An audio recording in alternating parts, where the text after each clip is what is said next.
So you want to become an interior designer? Well, this video is just for you because I'm going to be laying out the skills you need to master the art of interior design.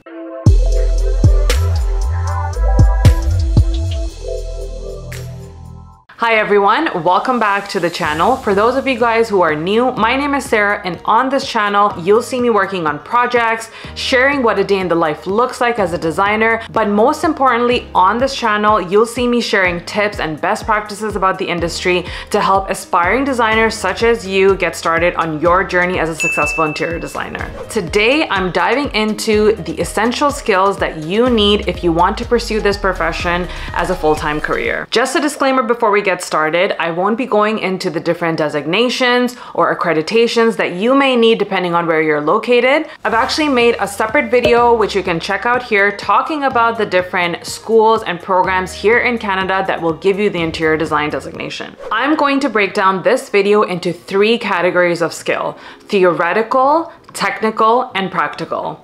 Starting off with theoretical. Before you begin to learn anything about design, it's important that you get yourself acquainted with the history of design. I would actually encourage you guys to learn about the architectural timeline beginning from as early as Mesopotamia. Having familiarity of history, art, and culture really allows you to identify the unique architectural advancements that we've seen throughout centuries. And it also helps you recognize why some of the iconic monuments that we travel all around the world to see as tourists were made the way they were. And it's really important to understand that as the backbone before you begin forward with your teachings of design. For example, one of my favorite eras was the birth of the Renaissance period. And because I studied it, I'm able to articulate and understand why certain design methods and styling techniques were invented. Now that you have a good grasp of the history of design, it's now time for you to really acquire the knowledge of design principles. Understanding key design theories such as the golden ratio and how it works in the design world really act as a foundation for nurturing your design aesthetic as well as guiding your design sense in the right direction. There's a reason why the designs that you see featured in magazines look like they're magazine worthy, because 9 out of 10 times they are created based on these key theories. And lastly, by equipping yourself with the theoretical knowledge, you're able to really expand on your language of design. It's extremely important for you to be able to identify certain design techniques and for you to use the right terminology to explain what you are seeing visually. For example, vaulted ceilings versus coffered ceilings. They both are unique design styles, and by using the right terms and terminology, you're able to gain the confidence, especially when you're speaking with clients or even when interacting with other professionals in the industry. The 2 resources that I would recommend to start acquiring your theoretical skills are: 1, the IDI course that I took, which I've linked in my description below,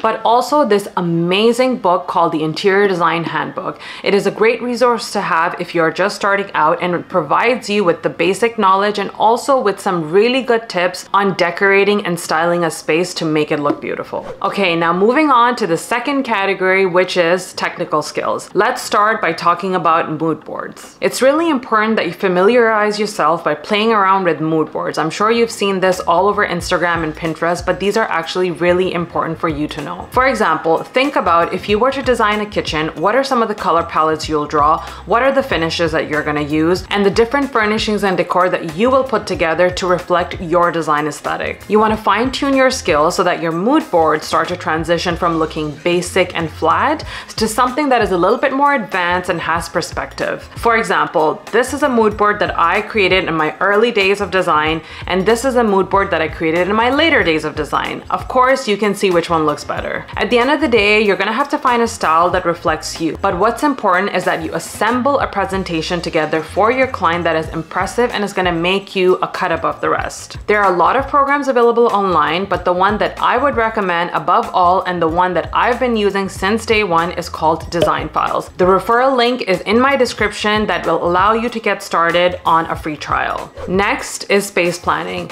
Now, mastering the art of space planning is vital. This skill involves understanding how to optimize and utilize the available spaces efficiently. It's about creating layouts that are not just aesthetically appealing, but also ones that maximize functionality. You have to consider the client's specific needs and requirements, and one of the best tools that you can get yourself familiarized with is AutoCAD. Most designers and architects use AutoCAD to create 2D line work, whether it be for a layout of a custom-built house or for just millwork drawings for a kitchen renovation. Now, with AutoCAD, the next best tool to learn is SketchUp. And that leads me to my next technical skill, which is learning how to do 3D modeling and rendering. In today's digital age, as a designer, it is absolutely important that you are proficient in creating 3D models. Softwares such as SketchUp and Revit are commonly used in the industry, and being adept at these tools will help you create an accurate visual presentation for your designs that will also allow you to effectively communicate not just with your clients, but also with your contractors. Especially for renovations, when there's structural elements in question, you need to be able to draft 3D models to show different options that your client can consider. Lack of this essential skill is really going to limit your ability to take on large-scale projects and really grow your business. If you're completely new to SketchUp and you feel intimidated to learn the program, then I would highly recommend you taking a beginner's bundle course offered by SketchUp Hub, which is a great resource to get started with. The last category of skill is practical skills,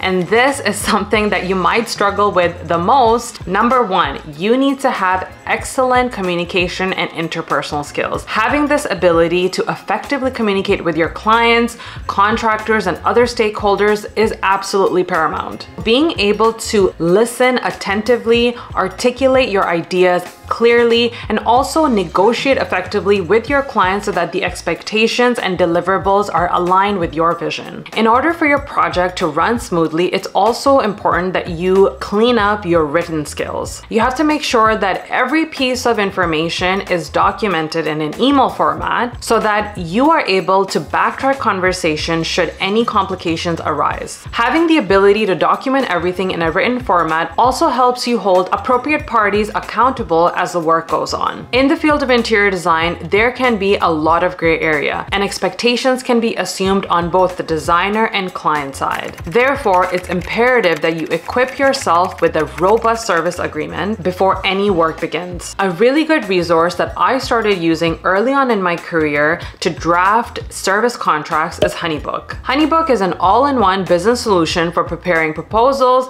and managing things like invoices, payments, and the entire client booking process. The last practical skill that I want to leave you with is sales. If you're thinking about becoming an interior designer or starting your own business or pursuing this as a full-time career, then now is the time for you to start practicing in front of the mirror. Sure, you're not selling a product, but you are selling your talent and your skills. And the best way to do that is by knowing yourself. What is it that you're offering? Always think about why someone should hire you over someone else and why your services in particular are better for the client in solving their problems than someone else's services. And that's it. In order for you to become a successful designer and really mastering the art of design, you have to continuously hone in on these essential skills. You have to remember that it's not just about creating appealing spaces, but also about understanding the client's needs and creating functional, comfortable, as well as inspiring environments that will lead you to be featured in magazines and other publications. As always, I hope that you found this information helpful, and if you did, then please subscribe to this channel because it helps me continue to make these videos, and give this video a thumbs up because it helps with the algorithm. I'll see you guys in my next video. Until then, bye-bye!